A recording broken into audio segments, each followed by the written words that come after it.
আমার স্বামীর গোপন দ্বিতীয় স্ত্রী এসেছে আমার কাছে আল্ট্রাসোনোগ্রাম করাতে। আমি যখন জিজ্ঞাসা করলাম ওনাকে, এই খুশির দিনে আজকে আপনার স্বামী আসেনি? তখন উনি বলল, আসলে ম্যাডাম আমার স্বামী তো ব্যবসা নিয়ে অনেক ব্যস্ত থাকে। খুশি মনে ওনার আর ওনার হাজবেন্ডের একটা ছবি আমাকে দেখালো। ছবিটা দেখে আমার পায়ের নিচ থেকে মাটি সরে গিয়েছে। আরে এটা তো আমার স্বামী সায়ান। আমি ওনাকে কিছু বুঝতে না দিয়ে বিদায় করে দিলাম। আমার 6 বছরের একটা বাচ্চা আছে।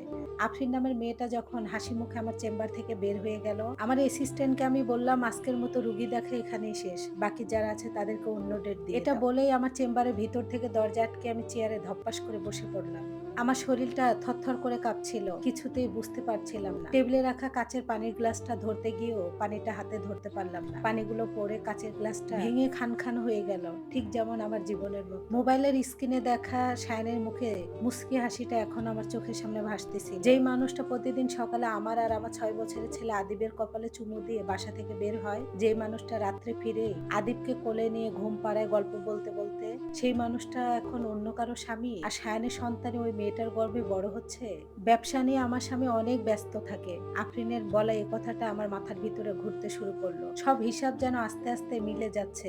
1 বছর ধরে সায়ন মাঝে মাঝেই বলতো ব্যবসা এখন মন্দা যাচ্ছে, ঢাকার বাইরে ক্লায়েন্ট আছে। কখনো চট্টগ্রাম, কখনো সিলেট যাওয়ার নাম করে ও 3-4 দিন উধাও থাকতো। আমি সরল মনে ভাবতাম লোকটা আমাদের ভবিষ্যতের কথা চিন্তা করে কত না কষ্ট করছে, অথচ ওই দিনগুলো ও অন্য একটা সংসারে কাটাতো আফরিনের সঙ্গে। কান্নায় আমার চোখের পানি দিয়ে বুকটা ভিজে যাচ্ছিল। নিজের গালে নিজে থাপড় দিয়ে নিজের কান্নাটা থামালাম। এখন আমার ভেঙে বললে চলবে না, আমার 6 বছরের একটা বাচ্চা আছে। এখন যদি আমি ভেঙে পড়ি, খুব সহজেই সায়ন পার পেয়ে যাবে। ও খুবই দুরন্ত লোক। আমি যদি এখন চেম্বারে সিন ক্রিয়েট করি, আফরিনকে লুকিয়ে নিজেকে নির্দোষ প্রমাণ করবে। নিঃশব্দে আমার নিজের ব্যাগটা গুছিয়ে চেম্বার থেকে আমি বের হয়ে গেলাম। গাড়িতে বসে ড্রাইভারকে বললাম বাসার দিকে যেতে। পুরোটা রাস্তা আদিপের মুখটা আমার বারবার চোখের সামনে ভাসতেছিল। ও কত ছোট, ছোট্ট নিষ্পাপ একটা মুখ। ও জানে পৃথিবীর সবচাইতে সেরা বাবা ওর বাবা। এই সত্যটা ওর সামনে আমি কিভাবে আনবো?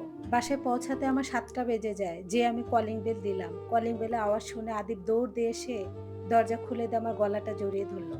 আম্মু, আজকে তুমি এত তাড়াতাড়ি আসলে? ওকে দেখে অনেক কষ্ট করে নিজের কান্না আমি থামিয়ে রাখি। ওকে আমি কোলে তুলে নিই। কোলে নিয়ে আদিবকে বললাম আজকে একটু তোমার মার তাড়া আছে, এজন্য একটু আগে এসেছি। এটা বলে আদিবকে আমি ওর ঘরে পাঠিয়ে দিয়ে ড্রয়িং রুমে বসলাম। ড্রয়িং রুমে বসে আমি ঘড়ির কাঁটার দিকে তাকিয়ে রইলাম। প্রতিদিন রাত 9টার সময় সায়ন বাসায় ফেরে। আজকে ও ফিরবে, তবে সাধারণ কোনো রাতের মতো আজকের রাতটা হবে না। আমি ওর সাথে ঝগড়া বিবাদ কিছুই করব না, কিন্তু ওর মুখ থেকে আমি সত্যটা বের করব।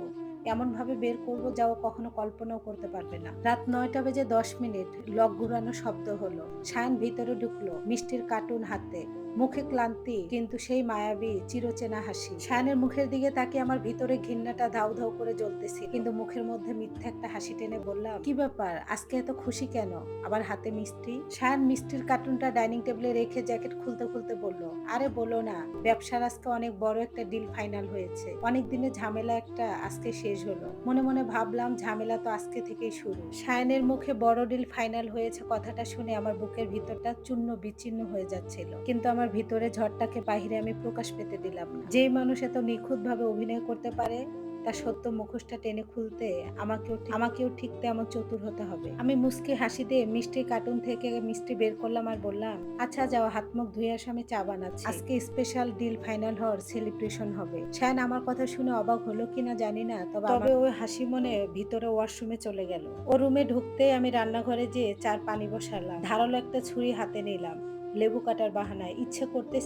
ইচ্ছে করছিল শায়নের মায়াবী মুখোশের আড়ালে থাকা পিছনের মানুষটাকে সবার সামনে কেটে টুকরো টুকরো করে বের করে দেই, কিন্তু না, আদিপের মুখটা মনে পড়ায় নিজেকে আমি শান্ত করে নিলাম। আইনি এবং মানসিক ভাবে ওকে এমন জায়গায় দাঁড় করাতে হবে যেখান থেকে ও পালানোর কোনো পথ খুঁজে পাবে না। আমি যখন রান্নাঘর থেকে চাটা নিয়ে ড্রয়িং রুমে আসলাম, তখন সায়ন সোফার উপরে বসে ফোন স্ক্রল করছে। আমি সায়নের মুখোমুখি বসলাম, চার কাপটা ওর দিকে আগিয়ে দিলাম, দিয়ে বললাম, আচ্ছা সায়ন, তোমার তো এই নতুন ডিলটা থেকে অনেক লাভ হয়েছে তাই না? সায়ন চার কাপে তৃপ্তির চুমুক দিয়ে হেসে বলল, হ্যাঁ আফরি, আফরা, আমার ডাকনাম আফরা। হ্যাঁ আফরা, আমাদের অনেক লাভ হবে। আগামী কয়েক বছর আমাদের কোনো চিন্তা করতে হবে না। ও মুখ ফসকে আফরিন বলতে গিয়ে নিজেকে সামলিয়ে আফরা বলল। ও ভেবেছে আমি মনে হয় কিছু খেয়াল করিনি। আমার কান তখন তীরের মতো তীক্ষ্ণ। আমার নাম আফরা, আর ওই মেয়েটার নাম আফরিন। নামের এই মিলটা কি সায়নের অবচেতন মনকেও জগ পাকিয়ে দিচ্ছে? মনে মনে হাসলাম এক ভয়ানক শীতল হাসি। মিথ্যা একটা হাসি হাসলাম, হেসে বললাম, বাহ ভালো। তা সায়ন, তোমার এই নতুন ক্লায়েন্টরা দেখতে কেমন? পার্টনারশিপে যারা আছে তাদের ফ্যামিলি কেমন? কই কখনো তো আমাদেরকে আলাপ করালে না। আমার কথা শুনে সায়ন ইতস্তি বোধ মনে করলো। চার কাপটা টেবিলে রেখে শান বলল, আরে ওরা একটু রক্ষণশীল টাইপের, তো বাইরে ফ্যামিলি লাইফ জড়াতে চায় না। কেন বলো তো হঠাৎ এই প্রশ্ন? না এমনি, বলে আমি সোফায় হেলান দিয়ে বসলাম। বললাম, আজকে আমার চেম্বারে একটা ক্রিটিক্যাল কেস গিয়েছিল, তো তাই রিলেট করছিলাম। তখন শায়ন বলল, কেমন কেস? শায়ন স্বাভাবিক ভঙ্গিতেই জিজ্ঞাসা করলো। শায়ন তখনও জানে না তার নিজের করা গর্তে সে নিজেই পা দিচ্ছে। আমি শায়নের দিকে ঘুরে বসলাম, চোখে চোখ রেখে বললাম, আজকে একটা মেয়ে এসেছিল আল্ট্রাসোনোগ্রাম করাতে। মেয়েটা দেখতে খুব মিষ্টি। মেয়েটা 4 মাসে প্রেগনেন্ট। আমি যখন মেয়েটাকে জিজ্ঞাসা করলাম, এই খুশির দিনে আপনার হাজবেন্ড আসেনি কেন? মেয়েটা তখন তার হাজবেন্ডের খুব গর্ব করছিল। বলল তার হাজবেন্ড নাকি অনেক বড় কাপড়ের ব্যবসায়ী, সব সময় ঝামেলায় থাকে, চিটাগং সিলেট ট্যুর করতে হয়। শায়নের হাতে থাকা কাপটা একটু লড়ে উঠলো। শায়নের কপালে ঘাম জমতে শুরু করেছে। ও ঢোক গিলে বলল, ও আচ্ছা, আজকালকার যুগে তো কত রকমই মানুষ থাকে।